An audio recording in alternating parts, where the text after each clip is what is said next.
Search for the Lady. Written and told by Kiefer Adams. "I'm so glad the lost engine's been found again," smiled Henry. "So am I," agreed Toby. "She was a beautiful sight." "Could it be this is the engine Edward was dreaming about?" "It appears so," said Henry. "Mind you, I knew a little bit about the legend myself, but I wasn't too sure if it was true or not." "I see," said Toby. "Well, with Diesel gone, those bumbling sidekicks of his never to return, and Thomas escorting Lady home, now what?" "We'll just have to wait and see," replied Henry. "Who knows what the future will bring?" "Are you sure you can't stay any longer?" asked Thomas. "I would, but I have to get going," said Lady. "Burnett has promised a few upgrades for me, and I must do my duty to keep your world and Shining Time safe." Thomas gave a small smile. Soon he and Lady arrived at the magic buffers. "Take care, won't you?" said Thomas. "You know I will," soothed Lady. She was about to set off when Thomas pondered. "But what if I need your help?" "All you have to do," soothed Lady, "is look to the moon." With a shrill blast of her whistle, Lady disappeared through the buffers. Thomas was sad to see Lady go, but he did hope he'd get to see her again soon. Shortly after Lady had gone home to Shining Time, the Rainbow Sun, the locomotive who worked at Mr. Conductor's railway, had been brought to Sodor as a visitor. The engines were quite fond of the gentle giant, except Gordon, who had quite the scare from him. Rainbow Sun was given an honourable welcome, but all too soon his time on Sodor came to an end. A special celebration was made in his honour. "Have a safe journey back," said Edward. "Well, thank you kindly," said Rainbow Sun. "Your railway is quite wonderful, Edward. I can see why Mr. Conductor often comes here." Edward smiled appreciatively. "Well, time to go," whistled Rainbow Sun. "As you folks say, dry rails and good running. Hoo-wee!" And with that, Rainbow Sun thundered out of the big station. Edward chuckled, as Rainbow Sun was soon out of sight. Things began to return to normal after that. There were no more visitors, no more reports of Diesel 10, and for some of the engines, someone else hadn't made themselves known. "Here!" barked Cranky when Percy arrived with some flat trucks one day. "You were supposed to be here 10 minutes ago." "I'm sorry," said Percy, "but I was delayed at the harbour." "I'm surprised you didn't use that wretched magic stuff that pretty little engine with the gold smoke box had," growled Cranky. "That would have made your job worthwhile." "In case it didn't slip your hook," said Percy, "Lady's not here." "Probably a good course," barked Cranky. Percy took no notice. "I preferred you back at the harbour," he muttered as he went to shunt his trucks into place. It was lucky for him that Cranky didn't hear. "Come on, Gordon," said James that evening. "Admit it. Rainbow Sun is bigger, powerful, and more stronger than you." "Give it a rest, little James," scoffed Gordon. "All this Rainbow Sun talk is old news. Perhaps we should talk about your near experience at the smelters." "That's fine by me," said James. "At least I didn't get jumped by Rainbow Sun." The other engines laughed, except Thomas. Percy had told him about Cranky, and now he was busy thinking about Lady. Cranky did make one point clear, though.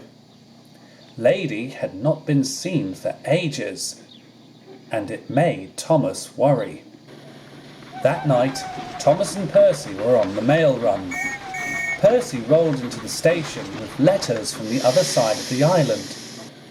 "Oh, Thomas, thank goodness," he said. "I've been worrying about what Cranky said all day." "It's worried me too," admitted Thomas. "But Lady wouldn't want us to worry now, would she? She would want us to make Sir Topham Hatt proud, I suppose," said Percy. "And besides," Thomas added, "the Big Dipper will soon be mended. The wall of the sheds have now been fixed, and driver says Cranky's going back to the harbour." "That's something at least," said Percy. "Well, I'd best be going," said Thomas. "Don't worry, Percy. Everything will return to normal." As Thomas left with his delivery, he began to wonder if everything he had said to Percy was true.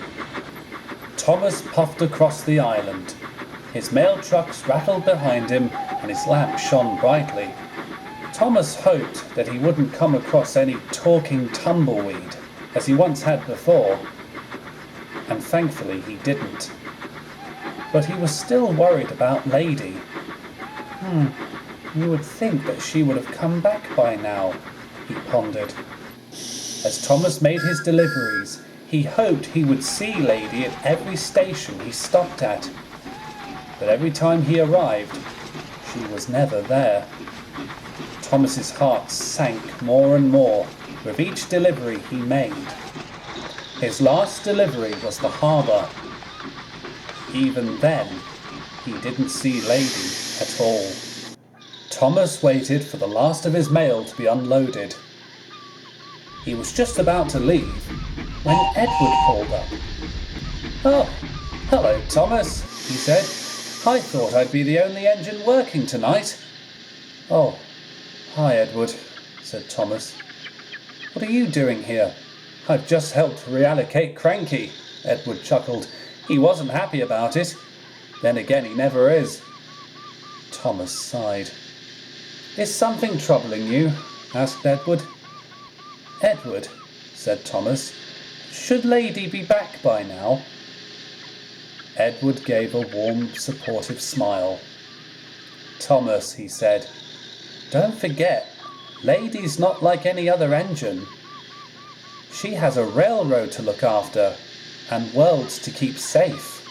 Don't you remember?" "Oh, I suppose I forgot," said Thomas. "What was the last thing Lady told you?" asked Edward, "when you took her back to the railroad?" "Something about a moon," said Thomas, "but I almost forgot."